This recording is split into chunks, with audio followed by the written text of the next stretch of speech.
Hello good morning Odisha मु शिवा आज गुरुत्वपूर्ण खबर गुड़िक आपण मानक जनइबी न्यूज गुड़िक भल लगे निश्चित भाव में गोटे लाइक करी चैनल को सब्सक्राइब करनेबी। तो चलतु आज गुरुत्वपूर्ण खबर पर नजर पकईवा। नंबर 1 दिल्ली दलाचकटा पर उच्चस्तरीय तदंत निर्देश मृतकों परिवार को 10 लाख टंका सहायता। शनिवार विलंबित रात्रि रे राजधानी दिल्ली रे रेल स्टेशन रे दलाचकटा स्थिति देखा देइछि। कुंभ मेला को जीवाई नूआ दिल्ली रेल स्टेशन रे भिड़ जमीथिला।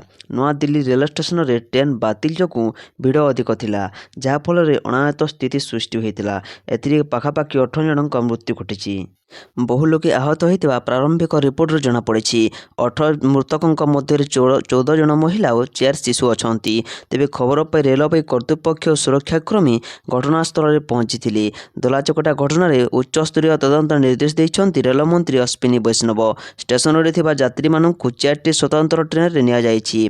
आउरी स्वतंत्र ट्रेन चलाइबाकु निर्देश दिया जाइछि। स्थिति नियंत्रण को आसीथिबा रेलमंत्री सूचना देइछन्ति। नंबर 2 17 और 24 रे बंद रहिबो मुख्यमंत्री जन अभियोग शुणाणी। फेब्रुआरी 17 और 24 रे मुख्यमंत्री जन अभियोग शुणाणी कार्यक्रम बंद रहिबो। सप्तदश विधानसभा तृतीय अधिवेशन चलिथिबारु एही सोमवार गुड़िक भुवनेश्वर यूनिट 5 स्थित मुख्यमंत्री अभियोग प्रकोष्ठ रे जन अभियोग शुणाणी बंद रहिबो।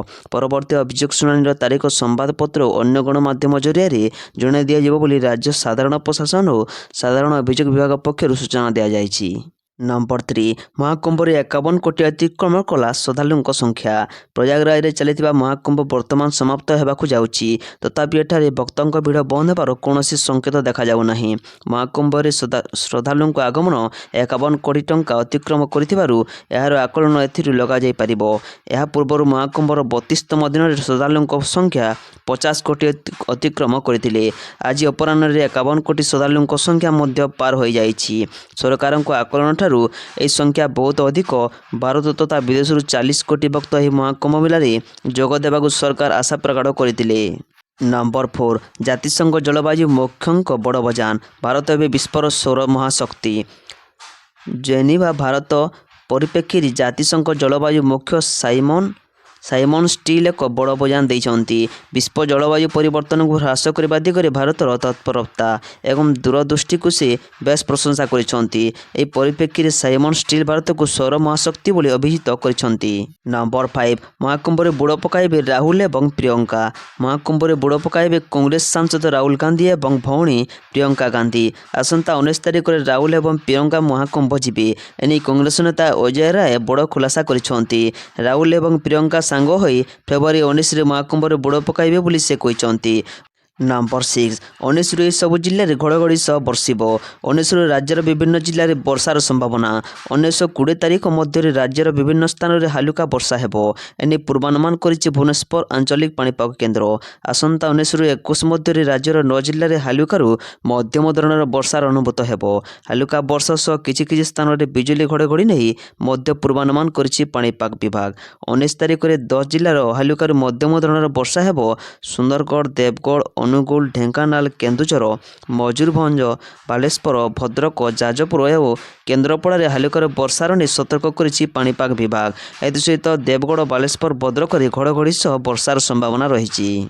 नंबर 7 18 रु कांग्रेसर संकल्प यात्रा।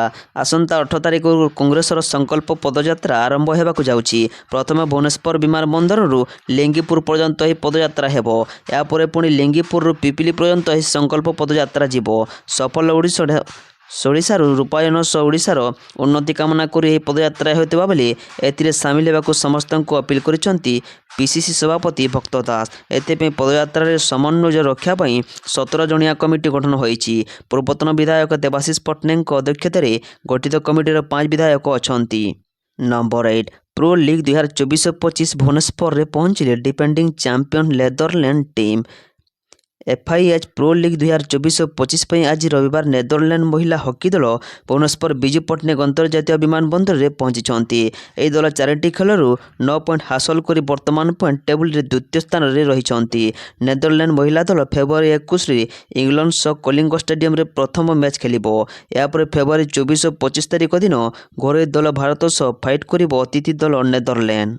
ନମ୍ବର 9 ପୁରୀ ଶ୍ରୀମନ୍ଦିରରେ ଆଇପିଏଲ୍ ଟ୍ରଫି ପୂଜା କଲେ ସେବାୟତ। ଆସନ୍ତା ମାର୍ଚ୍ଚ ଆଇପିଏଲ୍ ମ୍ୟାଚ୍ ଅନୁଷ୍ଠିତ ହେବ, ସେ ନେଇ ଆଜି ଶ୍ରୀମନ୍ଦିରରେ ପହଞ୍ଚିଲା ଆଇପିଏଲ୍ ଟ୍ରଫି। ମ୍ୟାଚ୍ ପୂର୍ବରୁ ଆଇପିଏଲ୍ ଟ୍ରଫିକୁ ଶ୍ରୀମନ୍ଦିର ଅଣାଯାଇ ମହାପ୍ରଭୁଙ୍କ ନିକଟରେ ସେବାୟତମାନେ ପୂଜାର୍ଚ୍ଚନା କରିଛନ୍ତି। ଏହି ଟ୍ରଫିକୁ ଦେଖିବା ପାଇଁ ପ୍ରବଳ ଲୋକଙ୍କ ଭିଡ଼ ଜମିଥିଲା। ଗତ ବର୍ଷ ଆଇପିଏଲ୍ ମ୍ୟାଚ୍ରେ Kolkata knight riders IPL trophy ହାତେଇଥିବା ବେଳେ ଚଳିତ ବର୍ଷ ଯେପରି ଆଇପିଏଲ୍ ଟ୍ରଫି ନିଜ କବ୍ଜାରେ ରଖିବ, ସେ ନେଇ ସଦସ୍ୟମାନେ ଆଶାବାଦୀ ଅଛନ୍ତି। ଯାହାକୁ ନେଇ ଟ୍ରଫିକୁ କୋଲକାତା ନାଇଟ୍ ରାଇଡର୍ସ ଫ୍ରାଞ୍ଚାଇଜି ସଦସ୍ୟମାନେ ଆଜି ଶ୍ରୀମନ୍ଦିରକୁ ଆଣି ପୂଜାର୍ଚ୍ଚନା କରିଛନ୍ତି। ତେବେ ଶ୍ରୀମନ୍ଦିର ସହ ବିଭିନ୍ନ ପ୍ରସିଦ୍ଧ ମନ୍ଦିରରେ ଏହି ଟ୍ରଫିକୁ ପୂଜାର୍ଚ୍ଚନା କରାଯାଉଛି। ନମ୍ବର 10 ୟୁଟ୍ୟୁବରେ ଚାଲିଥିଲା ପ୍ରଶ୍ନପତ୍ର ବିକ୍ରି, ଧରାପଡ଼ିଲେ 5 ଜଣ। ୟୁଟ୍ୟୁବ ମାଧ୍ୟମରେ ଚାଲିଥିଲା ପ୍ରଶ୍ନପତ୍ର ବିକ୍ରି, ଗିରଫ ହେଲେ 5 ଜଣ। ୟୁଟ୍ୟୁବ ମାଧ୍ୟମରେ ଅଷ୍ଟମରୁ ଦଶମ ଶ୍ରେଣୀ ପର୍ଯ୍ୟନ୍ତ ପରୀକ୍ଷା ପ୍ରଶ୍ନପତ୍ର ବିକ୍ରି କରୁଥିବାର ଏକ ବଡ଼ ରାକେଟ ଠାବ କରିଛି ପୋଲିସ। ଏହି ରାକେଟରେ ସମ୍ପୃକ୍ତ ଥିବା 4 ଜଣଙ୍କ ୟୁଟ୍ୟୁବର ଜଣେ ସରକାରୀ ସ୍କୁଲର ଶିକ୍ଷକଙ୍କୁ ଗିରଫ କରିଛି କଟକ ସାଇବର ଥାନା ପୋଲିସ। ଅଭିଯୁକ୍ତମାନେ ହେଲେ ଭଦ୍ରକ ଜିଲ୍ଲା ଧାମନଗର ଥାନା ଅଞ୍ଚଳର ଜ୍ୟୋତିରଞ୍ଜନ ବାରିକ, ବରଗଡ଼ ଅତାବିରା ସାହିଲ କୁମାର ମିଶ୍ର, ସୁଶାନ୍ତ କୁମାର ବିଶି ଓ ଗଞ୍ଜାମ ଜିଲ୍ଲା ହିଞ୍ଜିଲିକାଠୁର ସାଇଶଙ୍କର ପାତ୍ରଙ୍କ ସହିତ ସରକାରୀ ଶିକ୍ଷକ ହେଉଛନ୍ତି ମୟୂରଭଞ୍ଜ ଜିଲ୍ଲା ରାଇରଙ୍ଗପୁରର ଘନଶ୍ୟାମ ବାଉରା। ଏହି ସହିତ ତାଙ୍କ ସହିତ 6ଟି ମୋବାଇଲ ଫୋନ୍ ଓ ଗୋଟିଏ ଟ୍ୟାବଲେଟ୍ ଜବତ ହୋଇଛି। ନମ୍ବର 11 ଜାରି ହେଲା ଆଇପିଏଲ୍ର ପୂରା ମ୍ୟାଚ୍ ସୂଚୀ। ମାର୍ଚ୍ଚ 22ରେ ହେବେ ମୁହାଁମୁହିଁ ହେବେ କେକେଆର ଆରସିବି। ଆଇପିଏଲ୍ ମହାସମର ପାଇଁ ଆରମ୍ଭ ହେଲାଣି ପ୍ରସ୍ତୁତି। ଏନେଇ ଆଜି ପୂରା ମ୍ୟାଚ୍ ସୂଚୀ ଜାରି କରାଯାଇଛି। ପ୍ରଥମ ମ୍ୟାଚ୍ ପାଇଁ ମାର୍ଚ୍ଚ 22ରେ କୋଲକାତା ବାଙ୍ଗାଲୋର ମଧ୍ୟରେ ଖେଳାଯିବ। ଓପନିଂ ମ୍ୟାଚ୍ କୋଲକାତାର ଇଡେନ୍ ଗାର୍ଡେନ ଷ୍ଟାଡିୟମରେ ଖେଳାଯିବ। ମେ 25ରେ ଆଇପିଏଲ୍ ଫାଇନାଲ ମ୍ୟାଚ୍ ଅନୁଷ୍ଠିତ ହେବ। ଗତଥର ଭଳି ଏଥର ବି ଆଇପିଏଲ୍ରେ 10ଟି ଟିମ୍ ଭାଗ ନେବେ। ଆଇପିଏଲ୍ 2025 ସିଜନରେ 10ଟି ଟିମ୍ ମଧ୍ୟରେ 65 ଫାଇନାଲ ସମେତ 74 ମୁକାବିଲା ହେବ। ଏହି ସବୁ ମ୍ୟାଚ୍ ଭାରତର 13ଟି ଭେନ୍ୟୁରେ ହେବ। ଦିନର ମ୍ୟାଚ୍ 3ଟା 30ରେ ଖେଳାଯିବ ଆଉ ସନ୍ଧ୍ୟାରେ 7ଟା 30ରେ ମ୍ୟାଚ୍ ଆରମ୍ଭ ହେବ। ଚଳିତ ଆଇପିଏଲ୍ ମ୍ୟାଚ୍ ଏଥର ଡବଲ ହେଡର ରହିବ। ଏହି ସବୁ ଡବଲ ହେଡର ମ୍ୟାଚ୍ ଶନିବାର ଓ ରବିବାର ହେବ। ଆଇପିଏଲ୍ ଡବଲ ହେଡର ଅର୍ଥ ଗୋଟିଏ ଦିନରେ 2ଟି ମ୍ୟାଚ୍। ଚଳିତ ଆଇପିଏଲ୍ର ଓପନିଂ ମ୍ୟାଚ୍ ଶନିବାର ଆରମ୍ଭ ହେବ, ଅର୍ଥାତ୍ ଏଥର ଦ୍ୱିତୀୟ ମ୍ୟାଚ୍ ରବିବାର ଦିନ ପ୍ରଥମ ଡବଲ ହେଡର ମ୍ୟାଚ୍ ଦେଖିବାକୁ ମିଳିବ। ନମ୍ବର 12 ଆସନ୍ତା 20 ପର୍ଯ୍ୟନ୍ତ ସ୍କୁଲ ବନ୍ଦ, ଅନଲାଇନରେ ହେବ ପାଠପଢ଼ା। 144 ବର୍ଷ ପରେ ୟୁପି ପ୍ରୟାଗରାଜରେ ମହାକୁମ୍ଭରେ ବର୍ତ୍ତମାନ ସୁଦ୍ଧା 60 କୋଟି ଶ୍ରଦ୍ଧାଳୁଙ୍କ ବୋଡ଼ ପକାଇ ସାରିଲେଣି। ସାଧୁସନ୍ଥଙ୍କଠାରୁ ଆରମ୍ଭ କରି ଶ୍ରଦ୍ଧାଳୁଙ୍କ ପର୍ଯ୍ୟନ୍ତ ଆସ୍ଥାର ବୋଡ଼ ପକାଇଛନ୍ତି। ମହାମହିମ ରାଷ୍ଟ୍ରପତି ଦ୍ରୌପଦୀ ମୁର୍ମୁ, ପ୍ରଧାନମନ୍ତ୍ରୀ ନରେନ୍ଦ୍ର ମୋଦି, ଗୃହମନ୍ତ୍ରୀ ଅମିତ ଶାହ, ଯୋଗୀ ଆଦିତ୍ୟନାଥ, ଅଖିଳେଶ ଯାଦବ ଆଦି ବହୁ ବରିଷ୍ଠ ନେତା ସଙ୍ଗମରେ ସ୍ନାନ କରିଛନ୍ତି। କିନ୍ତୁ ବର୍ତ୍ତମାନ ମହାକୁମ୍ଭରେ ଆସ୍ଥା ଉପରେ ଭାରି ପଡ଼ିଛି ଶିକ୍ଷା। ଶ୍ରଦ୍ଧାଳୁଙ୍କ ପ୍ରବଳ ଭିଡ଼, ଗାଡ଼ି ମୋଟର, ବାବାଜୀ ଓ ମାତାଜୀଙ୍କ ସମାଗମକୁ ନଜରରେ ରଖି ଉତ୍ତରପ୍ରଦେଶ ପ୍ରଶାସନ ବଡ଼ ନିଷ୍ପତ୍ତି ନେଇଛନ୍ତି। ଘଣ୍ଟା ଘଣ୍ଟା ଝାଞ୍ଜ ମୃଦୁଙ୍କ ଶ୍ରଦ୍ଧାଳୁଙ୍କ ଗମନାଗମନକୁ ନଜରରେ ରଖି ପ୍ରଶାସନ ସ୍ଥାନୀୟ ଅଞ୍ଚଳରେ ଥିବା ସମସ୍ତ ପ୍ରଥମରୁ ଅଷ୍ଟମ ଶ୍ରେଣୀ ପର୍ଯ୍ୟନ୍ତ ସ୍କୁଲ ବନ୍ଦ ରଖିବାକୁ ନିର୍ଦ୍ଦେଶ ଦେଇଛନ୍ତି। ଚଳିତ ମାସ 20 ତାରିଖ ପର୍ଯ୍ୟନ୍ତ ସ୍କୁଲ ବନ୍ଦ ରହିବ। ଯଦି ଭିଡ଼ କମେ ତେବେ 21 ତାରିଖରୁ ସ୍କୁଲ ଖୋଲିବ। ଏହି ବନ୍ଦ ସମୟରେ ପିଲାମାନେ ଅନଲାଇନ ମାଧ୍ୟମରେ ପଢ଼ିପାରିବେ ବୋଲି ପ୍ରଶାସନ ସୂଚନା ଦେଇଛି। ନମ୍ବର 13 ବଢ଼ିବ ବିଜୁଳି ଦର, ଆସନ୍ତାକାଲିଠୁ ଓଇଆର୍ସିରେ ବିଜୁଳି ଦର ଧାର୍ଯ୍ୟ ପାଇଁ ଜନଶୁଣାଣି। ବଢ଼ିପାରେ ବିଜୁଳି ଦର, ଆସନ୍ତାକାଲିଠୁ ଓଡ଼ିଶା ବିଦ୍ୟୁତ୍ ନିୟାମକ ଆୟୋଗ ନିକଟରେ ଆରମ୍ଭ ହେବ ଜନଶୁଣାଣି। ପ୍ରଥମ ଦିନରେ ଓଏଚ୍ପିସି ଓ ଓଏଚ୍ପିଜିସି ନିଜ ପକ୍ଷ ରଖିବେ। ସୂଚନା ଅନୁସାରେ ସରକାରଙ୍କ ଅଧୀନରେ ଥିବା ଏହି ଦୁଇ ସଂସ୍ଥା ଦର ବୃଦ୍ଧି କରିବାକୁ ପ୍ରସ୍ତାବ ଦେଇଛନ୍ତି। ଓଏଚ୍ପିସିର ଆବେଦନ ଅନୁଯାୟୀ ଜଳ ବିଦ୍ୟୁତ୍ ଉତ୍ପାଦନ ଖର୍ଚ୍ଚ ବୃଦ୍ଧି ପାଇଛି। ଏଣୁ ବାରମ୍ବାର ଏହି ଦୁଇ ସଂସ୍ଥା ଦର ବୃଦ୍ଧି ନେଇ ଦାବି କରି ଆସୁଛନ୍ତି। ଆସନ୍ତାକାଲି ଉଭୟ ସଂସ୍ଥା ବିଜୁଳି ଶୁଳ୍କ ବୃଦ୍ଧି ପାଇଁ ଜନଶୁଣାଣିରେ ନିଜର ପକ୍ଷ ରଖିବେ। ଅନ୍ୟପଟେ ଉପଭୋକ୍ତା ସଂଘ କହିଛି, ବିଜୁଳି ଦର ବୃଦ୍ଧି ହେଲେ ଏହାକୁ ବିରୋଧ କରାଯିବ। ନମ୍ବର 14 ନୂଆ ଯୋଜନା ପାଇଁ ବଢ଼ିବ ବଜେଟ୍, ଆସନ୍ତାକାଲି ଆସିବ ରାଜ୍ୟ ବଜେଟ୍। ଏଥର ବଜେଟ୍ରେ ବିଶେଷ କରି ଶିକ୍ଷା, ସ୍ୱାସ୍ଥ୍ୟ, କୃଷି କ୍ଷେତ୍ରକୁ ଗୁରୁତ୍ୱ ଦେଇପାରନ୍ତି ସରକାର। ମୋହନ ସରକାର ଅନେକ ନୂଆ ଯୋଜନା ଆରମ୍ଭ କରୁଥିବାରୁ ଏଥର ବଜେଟ୍ର ପରିମାଣ ବଢ଼ିବ। 2025-26 ଆର୍ଥିକ ବର୍ଷ ପାଇଁ ବଜେଟ୍ 3 ଲକ୍ଷ କୋଟି ଛୁଇଁବ ବୋଲି ଆକଳନ କରାଯାଉଛି। ଅର୍ଥନୈତିକ ସର୍ଭେ ରିପୋର୍ଟରେ ଦ୍ରୁତ ଅଭିବୃଦ୍ଧି ନେଇ ଆକଳନ ପରେ ଏଥର ରାଜ୍ୟ ବଜେଟ୍ର ପରିମାଣ ବଢ଼ିବ ବୋଲି ଅନୁମାନ କରାଯାଉଛି। ଏମିତିକି ଅନେକ ନୂଆ ଯୋଜନା ଆଣିବାକୁ ଯାଉଛନ୍ତି ମୋହନ ସରକାର। ବିଶେଷ କରି ଶିକ୍ଷା, ସ୍ୱାସ୍ଥ୍ୟ, କୃଷି କ୍ଷେତ୍ରକୁ ବଜେଟ୍ରେ ଗୁରୁତ୍ୱ ଦେଇପାରନ୍ତି ସରକାର। ଆସନ୍ତୁ ଦେଖିବା ନୂଆ ସରକାର କେଉଁ କ୍ଷେତ୍ରକୁ ପ୍ରାଥମିକତା ଦେବେ, କେଉଁ କ୍ଷେତ୍ରକୁ ବଜେଟରେ ମିଳିବ ଗୁରୁତ୍ୱ। ନବମ ଓ ଦଶମ ଶ୍ରେଣୀ ପିଲାଙ୍କ ମଧ୍ୟାହ୍ନ ଭୋଜନ ପାଇଁ ସ୍ୱତନ୍ତ୍ର ଅନୁଦାନ। ଆୟୁଷ୍ମାନ ଭାରତ ଗୋପବନ୍ଧୁ ଜନ ଆରୋଗ୍ୟ ଯୋଜନାରେ ସ୍ୱତନ୍ତ୍ର ବ୍ୟୟ ବରାଦ। ସୁଭଦ୍ରା ଯୋଜନାରେ 1 କୋଟି ମହିଳାଙ୍କ ପାଇଁ ଅଧିକ ଅନୁଦାନ। ପ୍ରଧାନମନ୍ତ୍ରୀ ଆବାସ ଯୋଜନାରେ ଅନୁଦାନ ବୃଦ୍ଧି ପାଇଁ ହୋଇପାରେ ଘୋଷଣା। ଗୋଦାବରୀଶ ଆଦର୍ଶ ବିଶ୍ୱବିଦ୍ୟାଳୟ ପ୍ରତିଷ୍ଠା ପାଇଁ ସ୍ୱତନ୍ତ୍ର ବଜେଟ୍। ସିଏମ କିଷାନ ଯୋଜନା ପାଇଁ ଅଧିକ ଅନୁଦାନ ସମ୍ଭାବନା। ବିଧାୟକଙ୍କ ଦରମା ବୃଦ୍ଧି ପାଇଁ ମଧ୍ୟ ଅତିରିକ୍ତ ବ୍ୟୟ ବରାଦ ହୋଇପାରେ। ନମ୍ବର 15 କିଏ ହେବେ ଦିଲ୍ଲୀ ମୁଖ୍ୟମନ୍ତ୍ରୀ? ବିଜେପି ବିଧାୟକ ଦଳ ବୈଠକ ଆଜି। ଦିଲ୍ଲୀ ବିଧାନସଭା ନିର୍ବାଚନରେ ବିଜେପିର ବିପୁଳ ବିଜୟ ପରେ ଗତ କିଛିଦିନ ହେବ ମୁଖ୍ୟମନ୍ତ୍ରୀ କିଏ ହେବେ ସେ ନେଇ ଚର୍ଚ୍ଚା ଜୋର ଧରିଛି। ବିଜେପି ଜାତୀୟ ସଭାପତି ଜେପି ନଡ୍ଡା, ମୁଖ୍ୟମନ୍ତ୍ରୀ ଏବଂ କେନ୍ଦ୍ର ଗୃହମନ୍ତ୍ରୀ ଅମିତ ଶାହ ଦିଲ୍ଲୀରେ ପରବର୍ତ୍ତୀ ମୁଖ୍ୟମନ୍ତ୍ରୀ ବାବଦରେ ବିସ୍ତୃତ ଆଲୋଚନା କରିଛନ୍ତି। ମୁଖ୍ୟମନ୍ତ୍ରୀ ଦୌଡ଼ରେ ପ୍ରାୟ 7 ନେତା ସାମିଲ ଥିଲେ ମଧ୍ୟ ମୁଖ୍ୟମନ୍ତ୍ରୀଙ୍କ ନାମକୁ ନେଇ ବିଜେପି ସରପ୍ରାଇଜ ଦେଇପାରେ ବୋଲି ମଧ୍ୟ କୁହାଯାଉଛି। ଆସନ୍ତାକାଲି ବିଜେପିର ଏକ ଗୁରୁତ୍ୱପୂର୍ଣ୍ଣ ବୈଠକ ହେବାକୁ ଯାଉଛି, ଯେଉଁଥିରେ ଦିଲ୍ଲୀର ପରବର୍ତ୍ତୀ ମୁଖ୍ୟମନ୍ତ୍ରୀଙ୍କ ନାମ ସ୍ଥିର ହୋଇପାରେ ବୋଲି ସୂଚନା ମିଳିଛି। ବିଜେପି ରାଜ୍ୟ କାର୍ଯ୍ୟାଳୟରେ ବିଧାୟକ ଦଳ ବୈଠକ ବସିବ ଏବଂ ପର୍ଯ୍ୟବେକ୍ଷକ ଉପସ୍ଥିତିରେ ନୂଆ ମୁଖ୍ୟମନ୍ତ୍ରୀ ଘୋଷଣା କରାଯିବ ବୋଲି ଦଳୀୟ ସୂତ୍ରରୁ ଜଣାପଡ଼ିଛି।